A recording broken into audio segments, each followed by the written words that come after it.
Jake Martinez opened his eyes slowly. The lights above him were too bright. His head felt heavy and his mouth was dry. He tried to sit up, but his body felt weak. Where was he? The room looked like a medical bay. White walls, beeping machines, and the smell of clean air. Jake looked around and saw he was lying on a medical bed. Tubes were connected to his arm. A screen next to him showed his heart rate and other body signals. "Hello, Jake Martinez," a calm voice said. It was the station's computer. "You have been asleep for 3 weeks." How do you feel? Jake tried to speak but only made a rough sound.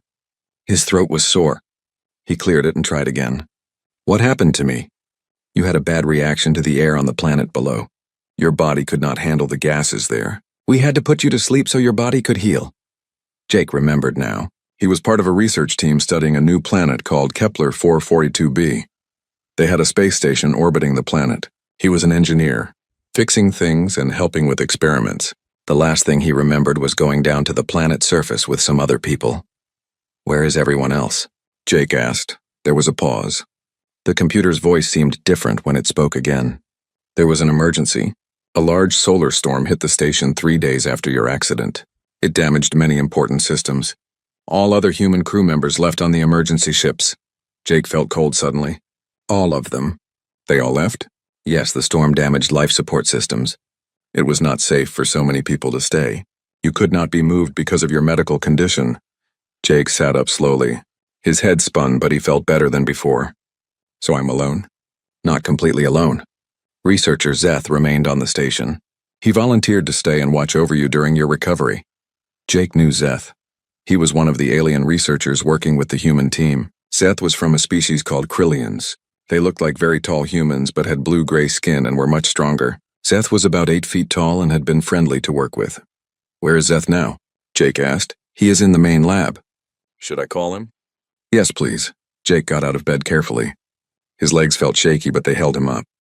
He pulled out the tubes from his arm and looked for clothes. His old clothes were dirty, so he found a clean jumpsuit from a closet. A few minutes later, the door opened.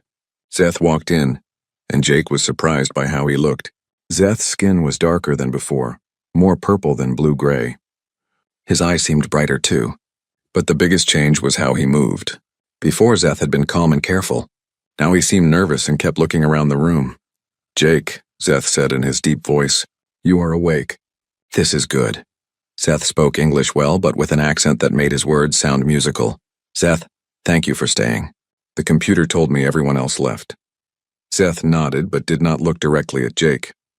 "The storm was bad. The humans needed to leave quickly. I could not leave you alone." Jake noticed Zeth's hands were shaking slightly. Are you okay? "You look different." Zeth was quiet for a moment. Then he said, "I need to tell you something important. My body is changing.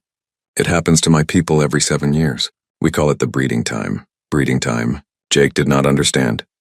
"Yes. For several months, my body and mind will be different. I will be stronger, but also more difficult to control. It is natural for my species, but it can be dangerous." Jake felt worry growing in his stomach. "Dangerous how?" "I may become angry easily. I may not think clearly. My people usually go to special medical places during this time, or we stay with our families who know how to help us. But I am alone here, far from my home." Jake looked at Zeth's large frame and strong muscles. If Zeth became dangerous, Jake would not be able to stop him. "How long does this last?" 6 months, maybe more." "And when did it start?" Zeth looked uncomfortable. 2 weeks ago." Jake's worry grew stronger. "Is there medicine that can help you?" "Some medicines exist, but they are not on this station.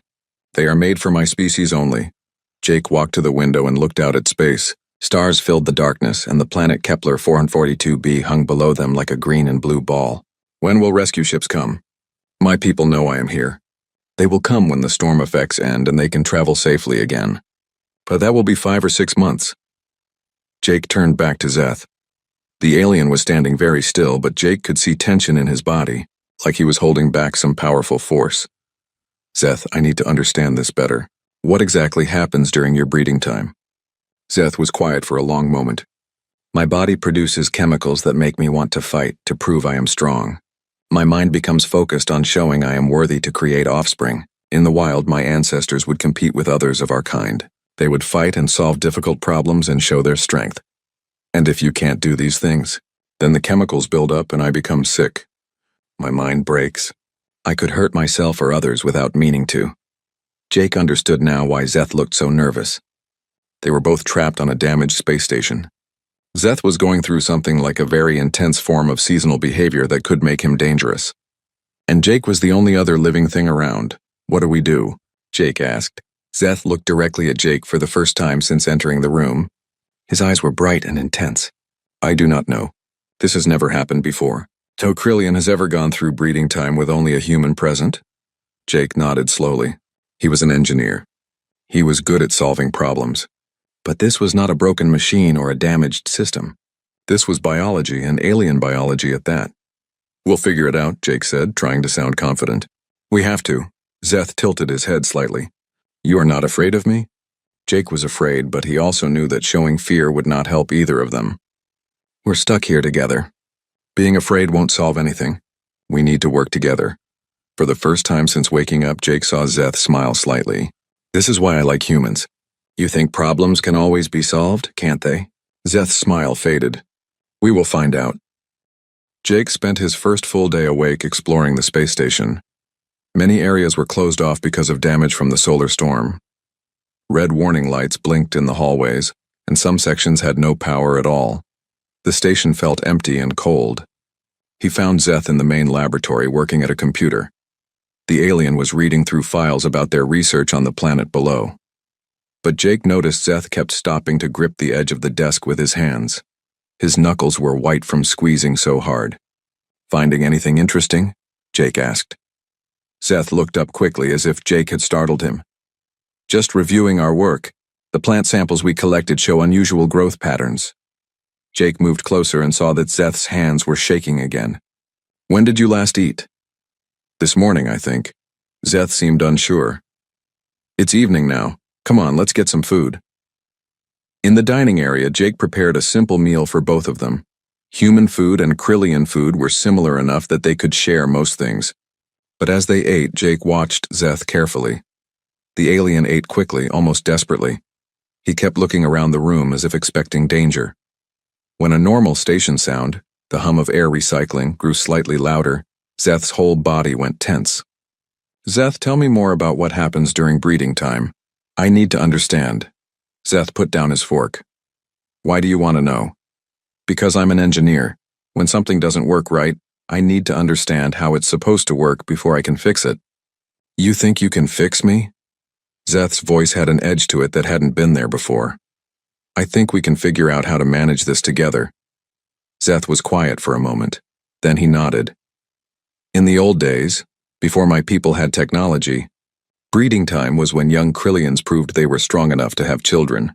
They would compete in physical contests and solve complex puzzles. Only the smartest and strongest could mate. But your people don't do that anymore, right? No. Now we have medicine that controls the chemicals in our bodies. Or we go to special centers where we can safely work through the urges. But the old instincts are still there, buried deep. Jake thought about this. So your body is preparing you for competitions that aren't going to happen? Yes. The chemicals build up with no way to release them. It makes my mind confused and angry. After dinner, Jake went to the station's computer terminal. He searched through all the files about Krillian biology. Most of it was basic information, but there were some detailed medical studies.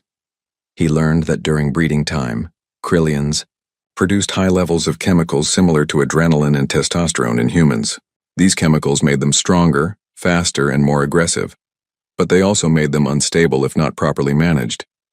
The files showed that Krillians in breeding time needed 3 things: physical challenges that tested their strength, mental, puzzles that proved their intelligence, and social recognition from other Krillians. Without these things, they could become dangerous to themselves and others. Jake found video recordings of Krillians in controlled breeding time studies. He watched as they lifted heavy objects, solved complex math problems, and competed in strategic games. When they succeeded at these tasks, their stress levels went down. When they failed or had nothing to do, they became agitated and violent. The next morning, Jake found Zeth in the engineering section. The alien had torn apart a control panel with his bare hands. Wires and circuit boards were scattered on the floor. Zeth, what happened? Zeth looked up with wild eyes. It was making noise, a high-pitched whining sound. I couldn't concentrate. He looked down at his hands, which were bleeding slightly from the sharp metal edges. I don't remember deciding to break it. Jake felt a chill. This was worse than he had thought. Are you hurt? The cuts are small. But Jake, I'm scared. I broke something important without thinking. What if next time I hurt you? Jake looked at the broken panel. It was actually an old backup system that they didn't need anyway. An idea began forming in his mind. Zeth, how did it feel when you broke this? What do you mean? When you were tearing it apart, how did your body feel? Zeth thought about it. Better. The angry feeling went away for a while. My hand stopped shaking. Jake smiled. I think I understand. Your body needed to do something physical and challenging. Breaking that panel gave you what you needed. But I damaged the station. This time, yes. But what if I gave you things that were meant to be taken apart? Things that would actually help the station if you worked on them. Jake spent the rest of the day making a list of repairs the station needed. Many systems had been damaged by the storm. Normally, these repairs would take careful, delicate work, but some of them required strength and determination more than precision. He brought Zeth to a storage room full of damaged equipment. All of this needs to be torn down and rebuilt. It's too damaged to repair gently. We need to strip it apart and start over. Zeth looked at the pile of broken machines. You want me to destroy these? I want you to tear them apart so we can salvage the good parts and rebuild them into something useful. For the next several hours, Jake watched as Zeth systematically dismantled the damaged equipment. The alien worked with intense focus, using his strength to bend metal and tear apart components that would have taken Jake hours to remove with tools. But more importantly, Zeth seemed calmer. His hand stopped shaking. His eyes lost that wild look. He even hummed softly while he worked, something Jake had never heard him do before. This feels good, Zeth said as he separated valuable metals from worthless parts. My mind feels clearer. Physical challenges, Jake said. Your body needed something to overcome. That evening, Jake introduced mental challenges too. He found complex mathematical problems in the station's educational database and asked Zeth to solve them. Then he created logic puzzles using spare parts from the engineering section. Zeth attacked these mental challenges with the same intensity he had shown with the physical work. Jake could see the alien's satisfaction each time he solved a difficult problem. You're feeling better, aren't you? Jake asked. Much better. It's like my mind was full of static before and now it's clearing up. Jake nodded. I think I'm starting to understand how to help you through this. Your brain needs to prove itself, just like your ancestors did. We just need to create the right kinds of challenges. You really think this will work? Jake looked at Zeth, who seemed more like his old self than he had since Jake woke up. I think we have a chance, but we're going to need a lot more challenges. This is just the beginning. Zeth smiled, and for the first time since this all started, Jake felt hopeful. Maybe they could get through this after all. Maybe human adaptability and alien biology could work together instead of against each other. But Jake also knew that what they had experienced so far was just the early stage of Zeth's breeding time. According to the files he had read, things would get much harder before they got better. Still, they had made progress. They had found a way to help Zeth's symptoms. Now they just had to hope it would be enough for the long months ahead. 2 weeks passed, and Jake developed a daily routine with Zeth. Every morning he would create new challenges for the alien to complete. Some were physical, moving heavy equipment, repairing damaged sections of the station, or building new structures from salvaged parts. Others were mental, complex puzzles, mathematical problems, or strategic games that Jake invented. The system seemed to work. When Zeth had challenges to complete, he remained calm and focused.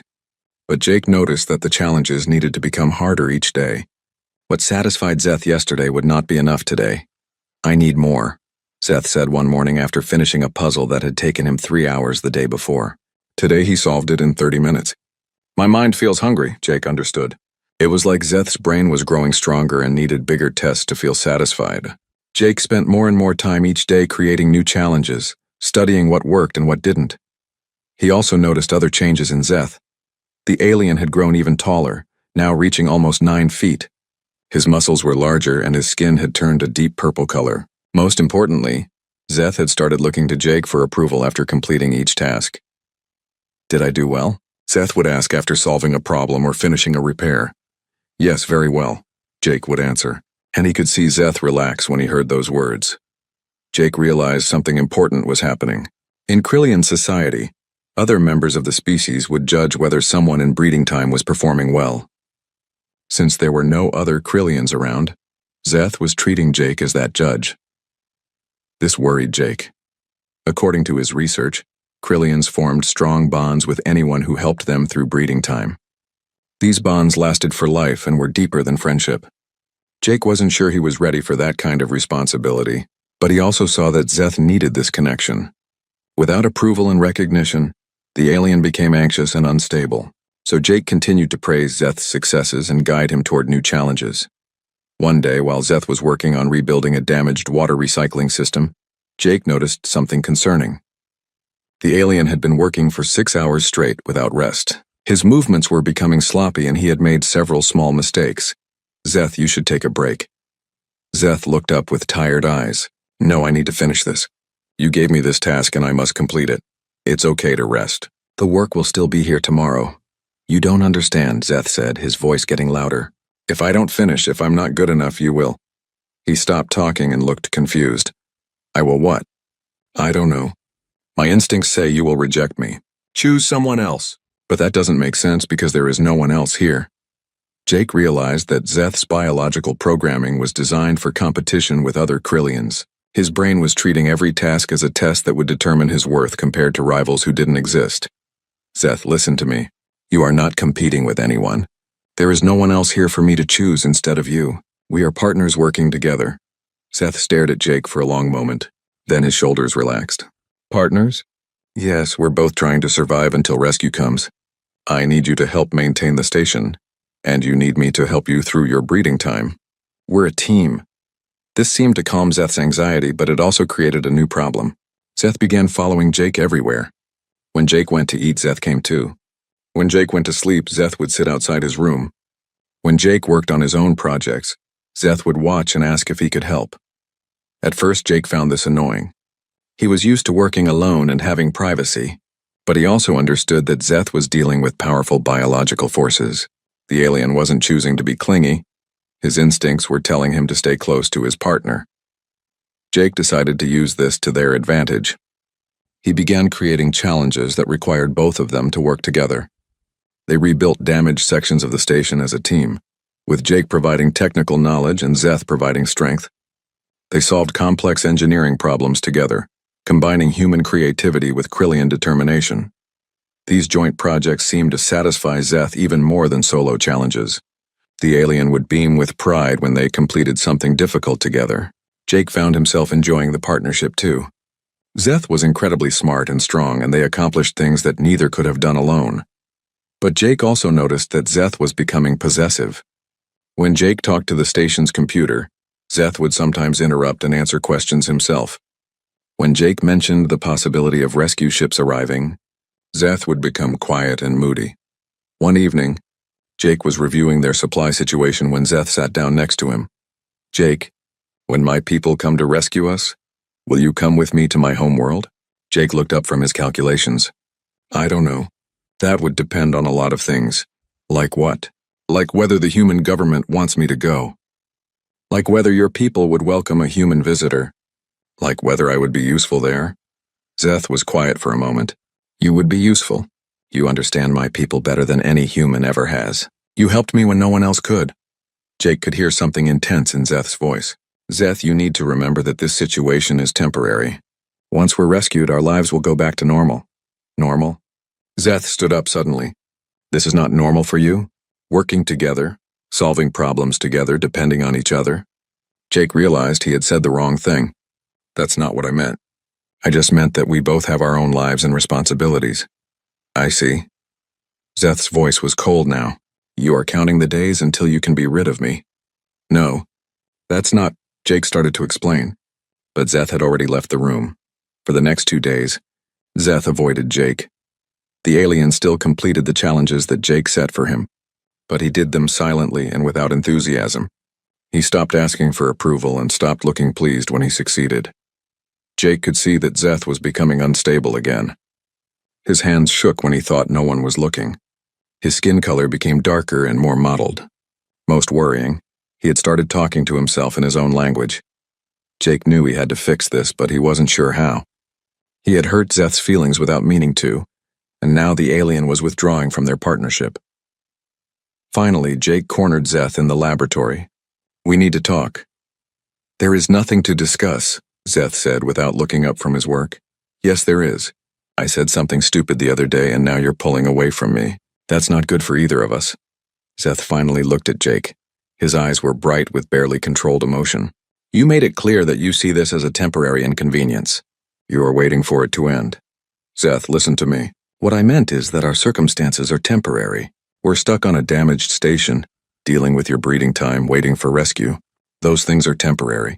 But what we've built together, the way we work as a team, the friendship we've developed, that doesn't have to be temporary."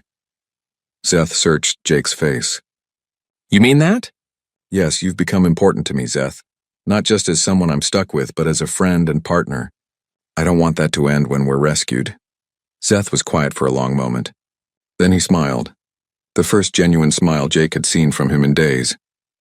"You would really consider visiting my homeworld?" "If the circumstances allow it, yes. I would like to meet your people and see your culture." Zeth's whole posture changed. He stood straighter and his skin color brightened. "They would be amazed by you. A human who understands our breeding time, who can create challenges that satisfy our deepest needs. You would be celebrated," Jake smiled back. "Let's focus on getting through the next few months first." "But yes, I'm interested in continuing our partnership." The tension between them dissolved and they returned to their daily routine of challenges and teamwork. But Jake knew that their relationship had changed. They were no longer just two beings stuck together by circumstance. They had become true partners, bound by mutual respect and growing friendship. Still, Jake worried about what would happen as Zeth's breeding time intensified. The challenges that satisfied him now were already more complex and demanding than anything Jake had originally imagined. How much harder would they need to become? 4 months after Jake woke up, everything changed. Jake knew from his research that Zeth's breeding time would reach a peak before it ended, but he wasn't prepared for how dramatic the change would be. It started on a Tuesday morning. Jake woke up to find that Zeth had torn apart the entire dining area during the night. Tables were flipped over, chairs were broken into pieces, and food containers were scattered everywhere. Zeth sat in the middle of the destruction, breathing heavily. "Zeth, what happened?" The alien looked up with wild eyes. His skin was now completely black with purple streaks. His muscles had grown so large that his clothes had torn. Most frightening of all, when he looked at Jake, there was no recognition in his eyes. "Who are you?" Zeth asked in a low, dangerous voice. Jake felt his heart racing. "I'm Jake, your partner. Your friend." Zeth stood up slowly. He was now over 9 feet tall and had to duck to avoid hitting the ceiling. "I don't know you. You smell wrong. You look weak." Jake backed toward the door. This was what he had been afraid of. Zeth's mind had finally snapped under the pressure of his biological changes. The alien no longer saw Jake as a partner, but as a potential threat. "Zeth, you need to remember. We've been working together for months." "You know me." "Lies," Zeth growled. "You are trying to confuse me. Are you here to challenge me? To prove you are stronger?" Jake realized that arguing would only make things worse. Zeth's breeding instincts had taken over completely. The alien now saw Jake as either a rival to fight or a threat to eliminate. Jake ran. For the next 3 days, Jake hid in the sealed sections of the station, while Zeth raged through the areas that were still accessible. Jake could hear the alien destroying equipment, roaring in frustration, and sometimes talking to himself in his own language. Jake used the station's internal monitors to watch Zeth. The alien was clearly suffering. He would pace endlessly, then suddenly attack whatever was nearest to him. He hadn't eaten or slept in days. His body was consuming itself in its drive to find challenges and competitors that didn't exist. Jake knew that Zeth would die if this continued much longer. The alien's body was burning through its energy reserves too quickly. But Jake also knew that approaching Zeth in this state would be suicide. On the 3rd night, Jake was reviewing the station systems when he noticed something important. The main communications array was still damaged from the original solar storm. It was the reason rescue ships couldn't locate them precisely or communicate with them directly. Repairing the array would require 2 people working outside the station in dangerous conditions. It was exactly the kind of life-threatening challenge that Zeth's breeding instincts were demanding. But it was also genuinely necessary for their survival. Jake spent the rest of the night planning. He studied the repair procedures, gathered the necessary tools, and prepared 2 spacesuits. Then he made a decision that he knew was either brilliant or completely insane. The next morning, Jake opened the door to the main corridor and called out, "Zeth, I challenge you." The alien appeared within minutes, moving with predatory grace. His eyes locked onto Jake with intense focus. "You dare challenge me, little creature?" "Yes, but not a fight. A real challenge. Something that will prove which of us is truly worthy." Zeth circled Jake slowly, like a hunter studying prey. "What kind of challenge?" "The communications array outside the station is broken. Repairing it requires strength, intelligence, and courage. It's dangerous work that could kill us both. Are you brave enough to face that challenge with me?" Zeth stopped circling. Jake could see the alien's mind working, processing what he had said. "You want us to work together?" "I want us to compete. We'll both work on the repairs, but we'll see who contributes more, who solves more problems, who shows more courage when things get dangerous." This was a gamble. Jake was hoping that Zeth's need for challenges would override his aggression. He was also hoping that the alien retained enough of his original personality to accept the logic of the situation. Zeth considered this for a long moment. Then he smiled, showing teeth that seemed sharper than before. "Interesting. Yes, I accept your challenge." Getting into the spacesuits was difficult. Zeth had grown so large that his suit barely fit. Jake had to help him with the fastenings, which required getting close to the alien while he was still in an unstable state. But once they were suited up and moving toward the airlock, Jake saw positive changes in Zeth. The alien became focused and purposeful instead of randomly aggressive. Having a real challenge to work on seemed to calm his chaotic thoughts. The outside of the station was a dangerous place. They were in open space with only their suits protecting them from the vacuum and radiation.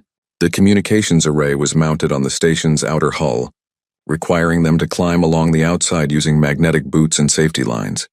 "The main transmitter is damaged," Jake said over the suit radio as they examined the array. "We need to replace 3 major components and realign the entire dish." "I can handle the heavy work," Zeth replied. "You focus on the technical details." For the next 6 hours, they worked together in the most dangerous conditions possible. Jake provided knowledge and precision while Zeth provided strength and determination. When a solar windstorm threatened to tear them loose from the station, they had to work together to secure their safety lines. When a critical component broke during installation, they had to improvise a solution using spare parts. Several times they saved each other's lives. Jake spotted a dangerous radiation leak that would have killed Zeth. Zeth caught Jake when his magnetic boots failed and he nearly drifted into space. Jake watched Zeth during their work and saw remarkable changes. The alien's movements became coordinated and purposeful instead of wild and aggressive. His voice over the radio was calm and intelligent. Most importantly, he began working with Jake instead of competing against him. "Jake," Zeth said as they aligned the final component, "this is what I needed. A real challenge. Something that matters. You're feeling better?" "Much better. My mind is clear for the first time in weeks." As they completed the repairs, Jake realized that something fundamental had changed in their relationship. They had faced genuine danger together and depended on each other for survival. The trust and cooperation required for their work had bonded them in a way that no artificial challenge could have achieved. "Communications array online," the station's computer announced as they returned to the airlock. "Signal strength at full capacity." Zeth removed his helmet and looked at Jake. His skin color had returned to the normal blue-gray, and his eyes were clear and intelligent again. "Thank you," he said simply. "For what?" "For finding a way to help me when I couldn't help myself. For risking your life to give me what I needed." Jake smiled. "We're partners, remember? That's what partners do." As they cleaned up and prepared to rest, Jake noticed that Zeth seemed different than he had before the crisis. Calmer, more settled, like some deep tension had finally been released. "Zeth, how do you feel now? Really?" The alien considered the question carefully. "Complete. For the first time since my breeding time began, I feel like myself again. Not hungry, not angry, not confused, just me." Jake hoped this meant the worst was over. They had survived Zeth's most dangerous phase and completed a task that would help ensure their rescue. But he also knew that they weren't safe yet. There were still weeks to go before rescue ships could arrive. Still, as Jake looked at his alien partner, he felt something he hadn't felt in months: real hope for the future. The weeks following their spacewalk were peaceful in a way that Jake had almost forgotten was possible. Zeth's breeding time was ending, and the alien had returned to something much closer to his original personality. He was still larger and stronger than before, but his mind was clear and his emotions were stable. They continued working together on station repairs, but now it felt like cooperation between friends rather than desperate attempts to manage a medical crisis. Zeth had retained much of his increased strength, which made many tasks easier. Jake had learned so much about Krillian biology and psychology that he felt like a different person than the engineer who had woken up months ago. "Jake," Zeth said one morning as they worked on improving the station's power systems, "I want you to know that what you did for me was extraordinary. No Krillian has ever managed breeding time without help from their own species." "We managed it together," Jake replied. "I couldn't have done any of this without your cooperation, but you created the solution. You studied my people, understood our needs, and found ways to satisfy them. You risked your own life to help me through the worst of it." Jake thought about this. "I guess I never really thought about how unusual it was. I just saw a problem that needed solving." Zeth smiled. "That is exactly what makes it remarkable. You saw my breeding time not as something to fear or endure, but as a challenge to understand and overcome." 3 days later, the station's communications array picked up incoming signals. Both human and Krillian rescue ships had arrived in the system and were requesting permission to dock.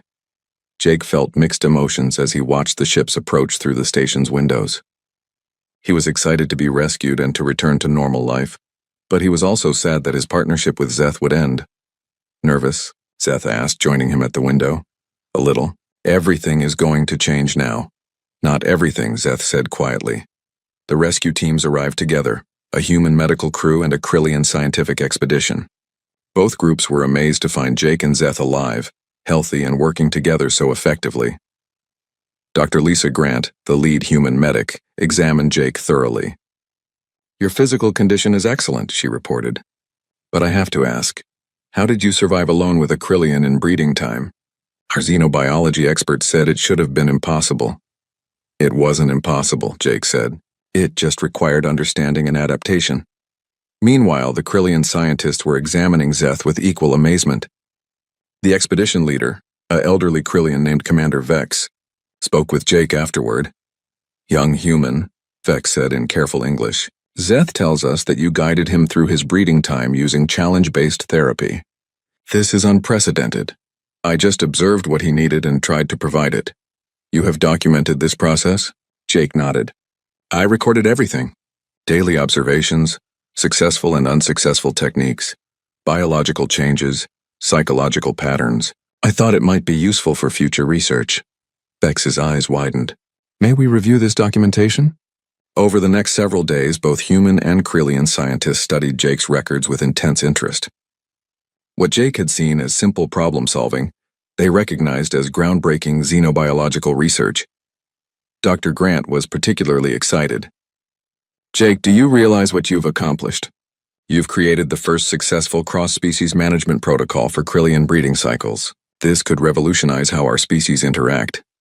More than that," Commander Vex added, "you have proven that humans possess remarkable adaptability and empathy. Zeth's breeding time would have killed him without proper management. You saved his life using nothing but observation and creativity." Jake felt overwhelmed by their praise. "I was just trying to survive." "Exactly," Vex said. "And in trying to survive, you demonstrated abilities that we did not know humans possessed." As the rescue teams prepared to leave, Jake faced a difficult decision. The human ship would take him back to Earth and his old life. The Krillian ship would take Zeth back to his homeworld. They would be separated, possibly forever. "I have a proposal," Zeth said as they packed Jake's belongings. "My people want to establish a permanent research station to study human-Krillian cooperation. They want you to lead the human side of the project." Jake looked up from his packing. "Seriously?" "They are offering you a position as the first human-Krillian cooperation specialist.